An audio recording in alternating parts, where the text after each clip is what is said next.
Hello, I'm Aileen Abrams of NYSSBA's Legal Department. Today's mailbag question is, can school districts host community events on the same day as the annual meeting and election? May 15th, the date for this year's school budget vote and election, is fast approaching.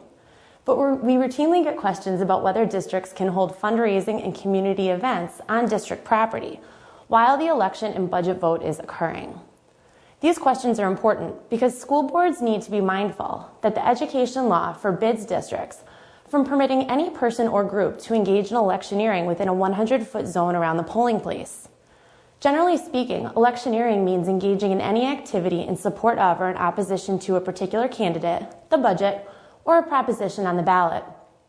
Districts also need to make sure that both prior to and on election day, school personnel or resources are not used to influence the electorate to vote in a particular way, such as urging a yes vote on the budget or conveying support for a particular position.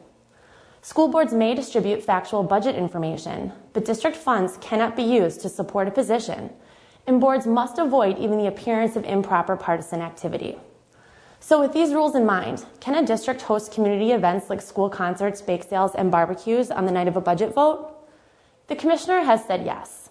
However, the district must notify all residents in the same manner about the activity. It cannot, for example, give special notice of a school concert only to the residents the board believes will be supportive of the budget, such as parents and students. Rather, information about community events should be publicized throughout the district and in mailings that are sent to all residents.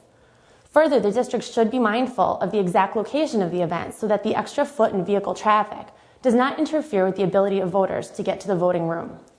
Holding the event in a different location from the polling site is probably a good idea. Can the superintendent host a breakfast with students who are eligible to vote? The commissioner has said that this too is okay, when the purpose is to present information about the voting process and the district budget to the students.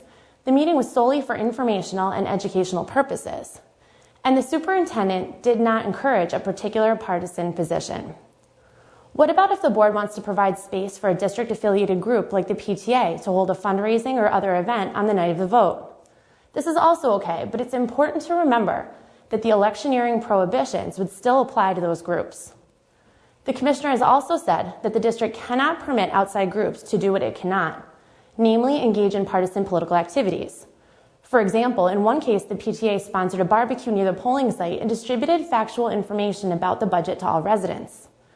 The commissioner determined this activity was appropriate when no particular segment of voters were targeted to attend based on their likelihood to vote in a particular way.